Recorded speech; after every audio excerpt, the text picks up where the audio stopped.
मला सगळं विषय सोडायचे जातात हो आणि पूर्ण या निवडणुकीमध्ये काहीच विषय येणार नाही किंवा आता तुमच्याच बाजूने काम करेल ना तर मग माझं न्यूट्रल माझ्या पॉझिटिव्ह काम करत राहील तुमच्या विरोधात तुमचं पॉझिटिव्ह काम तुम्ही करत राहा. कदाचित जर तुमच्या सोबत नाही आलो मी जर माझं सेपरेट काम करत राहिलो तुमचा प्रचार नाही केला तर तुमच्या विरोधात मी काय करणार नाही मग मी कोणाचाही प्रचार करेन तिकडं पण तुमच्या विरोधात एक शब्द निघणार नाही आणि अभिजित पाटील किंवा कारखाना आबा हा विषय माझ्या तोंडात निघणार नाही तेवढा शब्द या ठिकाणी जातो. माझी अपेक्षा 1 CR चे. आज श्री विठ्ठल सहकारी साखर कारखान्याचे चेअरमन अभिजित धनंजय पाटील व श्री विठ्ठल सहकारी साखर कारखान्याच्या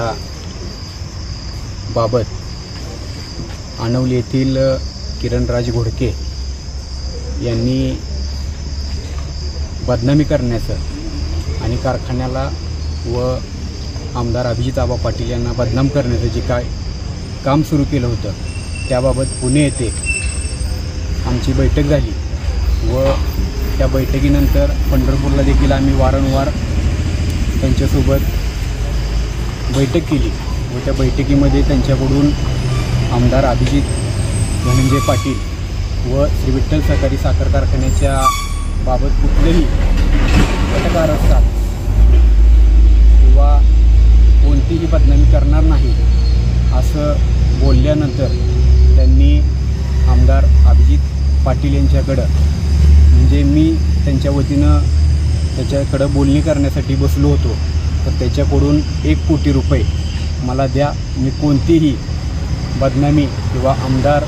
अभिजित आबा पाटील यांच्याबद्दल राजकीय सुडीबुद्धीनं कुठेही बोलणार नाही असं बोलल्यानंतर त्या बोलणीनंतर 10 जुलै रोजी 10 लाख रुपये देण्याचं या ठिकाणी पहिलं टोकन म्हणून ठरलं होतं. 10 लाख रुपये आज देताना ही सर्व बाब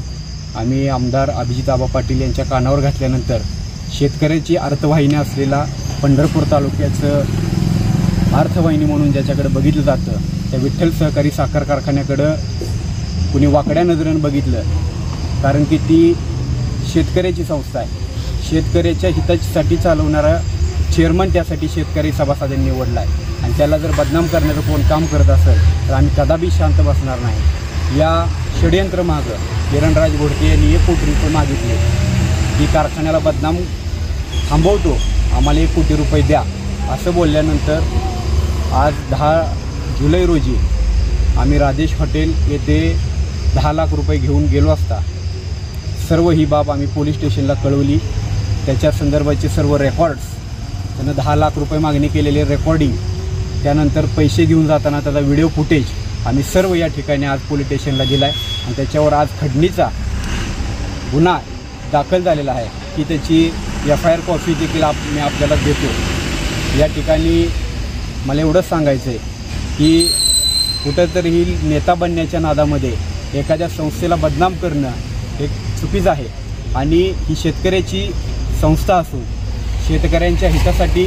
सर्व संचालक मंडळ या ठिकाणी काम करते त्याला कोणीही बदनाम करण्याचं यामध्ये मध्यंतरी त्यांनी माजी कामगारांना देखील फूस घालून तसेच ठेकेदारांना फूस घालून भडकवण्याचं आणि त्यांच्यात द्वेष निर्माण करण्याचं काम या किरण घोडके यांनी केलं होतं.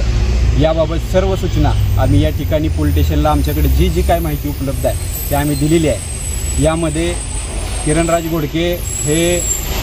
विठ्ठल सहकारी साखर कारखान्याच्या निवडणुकीमध्ये आमच्यासोबत होते परंतु त्यांच्या राजकीय अपेक्षा वाढत होत्या आणि त्या राजकीय अपेक्षामध्ये त्यांनी स्वतःला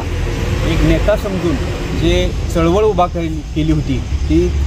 खोटी चळवळ होती आणि ह्याचा आज आम्ही बुरका आज फाडलेला आहे. कारण की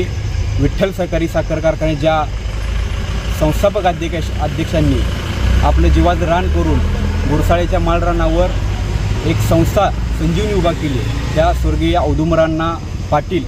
यांचं नाव वापरून त्याला कसलाही अधिकार नाही कारण की औदुंबरावांचे विचार हे खरं तर आमदार अभिजित आबा पाटील हे विचार घेऊन पुढे जात आहेत. आज सोलापूर जिल्ह्यामध्ये प्रत्येक साखर कारखानदारीमध्ये आमदार अभिजित आबांचं नाव घेतलं जातं कारण की प्रत्येक काटकसरपणा आणि आमदार अभिजित आबांचं आणि सर्व संचालक मंडळाचं जे नियोजन आहे ह्या नियोजनावर सर्व सभासद कामगार खुश आहेत. परंतु अशा काहीतरी बोगस लोकांकडून पैशाची खंडीची मागणी या ठिकाणी करून कुठंतरी लोकनेता बनण्याचं जे काम चालू आहे ह्याचा आज आम्ही बुरका फाडलेला आहे. ह्याचा समाज देखील विचार करेल. कारण की किरण गोडके हा पूर्ण म्हणजे त्याचं घर उद्ध्वस्त झालं होतं, परंतु त्याला आमदार अभिजित आबांनी 15-20 लाख रुपयाचं कर्ज देऊन त्याला त्याचं घर उभा केलं आणि त्याची सुद्धा त्याने जाणीव ठेवली नाही. त्या बँकेचे सुद्धा हप्ते ह्याने भरले नाहीत आणि बँकेचे हप्ते भरले नसताना ज्या बँकेतून हप्ते घेतले त्या बँकेवाल्याला आरेतुरीची भाषा वापरून त्याला कुठंतरी उभा करण्याचं काम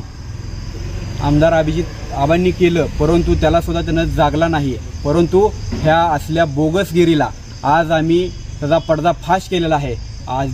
ज्या शेतकऱ्याचा कळवळा त्याला वाटतोय तो अजिबात कळवळा नाही, कुणाचा देखील कळवळा नाही. तो फक्त आणि फक्त पैशाला हपापलेला माणूस आहे आणि तो फक्त आणि फक्त पैशासाठीच करतोय. ह्याचा आज गुन्हा नोंद झालेला आहे आणि त्याचं पूर्ण CCTV त्याचं रेकॉर्ड हे आज आम्ही सर्व पोलीस स्टेशनला दिलेलं आहे.